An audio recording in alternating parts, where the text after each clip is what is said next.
Welcome back, treasured viewers. In the previous episode of Khooni Vadu, we were transported to the mesmerizing yet mystical village of Phulpur. A place shrouded in mystery and folklore, it played host to a chilling tale that would make anyone's blood run cold.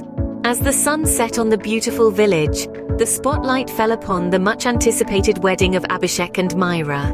The night was steeped in splendor, the stars shining like diamonds in the sky, the aroma of traditional Indian cuisine wafting in the air, and the melodious tunes from the local band setting a joyous atmosphere. Little did they know the night would take a horrifying turn. Beautiful bride Myra made a terrifying confession, a confession that would change the course of the night and their lives. She claimed to be the bride of death, celebrating her marriage only to later claim her husband's lives. Abhishek, the dashing groom, was initially plunged into disbelief. The mere idea of his beloved Myra being a harbinger of death seemed inconceivable. However, as Myra's actions started revolving around death, he found himself in his disbelief turning into dread. Their marital bliss was further shattered when the villagers discovered a corpse in the garden. This discovery sent ripples of shock through the quaint village, leading to the burning of the ghost's image that had been haunting the village. It was a pivotal moment, one that convinced the villagers to make a radical vow. They decided to put a halt to all weddings, hoping to ward off the curse. A fortnight later, the winds of Phulpur carried fresh face, Chetan. He arrived with a fearless spirit, intending to shoot a documentary about the eerie happenings in the village. Despite the villagers' warnings about the blood-soaked bride, he paid them no heed. His curiosity led him to a girl at the train station, a girl who was rumored to have links with the chilling stories of the village. Unfazed by the ominous warnings from the villagers, Chetan dared to venture into the heart of the village, the Kulbhairav temple, defiling the night restrictions set by the elders. He was captivated by the temple's ancient aura and decided to explore further. He chanced upon a forbidden door, one that led to the temple's inner sanctum. His discovery has left all of us on edge, eagerly anticipating the unraveling of the mysteries hidden. Against all odds, Chetan decided to open the forbidden door. The temple's sanctum sanctorum loomed before him, its aura of mystery and danger only fueling his curiosity. As he reached for the door, a soft whimper echoed from within, causing him to pause. A girl's cry, faint but unmistakable, filled the eerie silence. Gathering his courage, Chetan pushed the door open. A veiled figure clad in a bridal gown sat alone in the dimly lit room. Her sobs echoed off the ancient stone walls, sending chills down Chetan's spine. Recognizing her from the train station, he stammered out a question. "Who are you?" She lifted her veil, revealing the face of the girl the villagers had warned him about, the bloody bride. She remained silent, her eyes a haunting mirror of sorrow and secrets. Compelled by an unseen force, Chetan followed her deeper into the darkness. Suddenly, the door behind them slammed shut. His heart pounded in his chest as he realized they were trapped. There was no way out, no escape from the chilling room that seemed to close in around him. In the oppressive silence, a mysterious laughter echoed, and an unseen presence made itself known. A gust of wind swept through the room, and a hidden door slid open. Stumbling in the darkness, Chetan fell through the opening, his world spinning as he descended into the unknown. When he woke, reality was not as he remembered. He found himself in a luxurious mansion surrounded by a beautiful garden. A waterfall cascaded nearby, and bathing beneath it was the girl from the temple. Her beauty was mesmerizing, her presence surreal. She claimed she had been waiting for him, that she had taken lives for him. Overwhelmed and frightened, Chetan found himself pulled into a kiss, and as their lips met, he once again lost consciousness.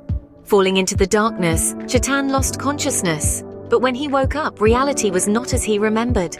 In the midst of confusion and fear, Chetan woke up in a place far from reality. He found himself in a sprawling mansion, the opulence of which was in stark contrast to the eerie temple he remembered. Outside, a lush garden stretched to the horizon, its beauty belying the terror that had brought him here.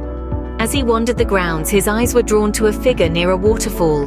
The girl from the temple, the so-called bloody bride, was bathing in the crystal-clear water. Her beauty was enchanting, yet it was a beauty that held an undercurrent of danger. Chetan was mesmerized, caught between fear and fascination. Their eyes met, and she approached him with a confidence that seemed out of place in their surreal surroundings. Her words, when she spoke, were as unexpected as the setting. She claimed that she had been waiting for him, that she had taken lives for him. The confession was chilling, and Chetan could only stand in stunned silence as he tried to comprehend her words. A mix of emotions swirled within him: fear, confusion, disbelief. He was caught in a whirlwind of the unknown, a surreal reality that defied logic and reason. The girl moved closer, her eyes reflecting an intensity that sent shivers down his spine, and then without warning, she kissed him. The world spun around him, a dizzying blur of colors and sensations. His heart pounded in his chest, matching the rhythm of the waterfall nearby. He could taste her lips, feel her breath against his skin, and for a moment he forgot about the danger, the confusion, and the fear. But the moment was fleeting. As quickly as it came, it left, taking with it his consciousness. Overwhelmed and frightened, Chetan found himself losing consciousness once again, only to wake up in the midst of panic. Back in the village, chaos ensued as the temple door opened, revealing Chetan. His face pale, eyes wide with fear, he began to recount his chilling encounter within the temple. The villagers, however, met his story with disbelief, their faces etched with skepticism. They exchanged glances, their brows furrowed, dismissing Chetan's claims as a fevered imagination or an ill-conceived prank. Chetan implored them to believe him, his voice wavering as he spoke of the girl, the mansion, and the strange events that unfolded. He spoke of the bloody bride, her haunting beauty, and her chilling confession. His words, however, fell on deaf ears, met with scoffs and derision. The village head, an imposing figure with a stern face, rose to his feet. His voice boomed across the silent crowd, accusing Chetan of spreading baseless tales. He denied the possibility of ghosts entering a holy place like the temple. His words echoed by the villagers' nodding heads. The fear in their eyes hinted at the underlying dread of the unknown, the unexplainable. The village head ordered Chetan to leave, his voice stern and unyielding. He warned of dire consequences if he stayed, his threat underlined by the villagers' nodding approval. The villagers, once welcoming, now regarded Chetan with suspicion and fear, their faces hardened, their hearts closed.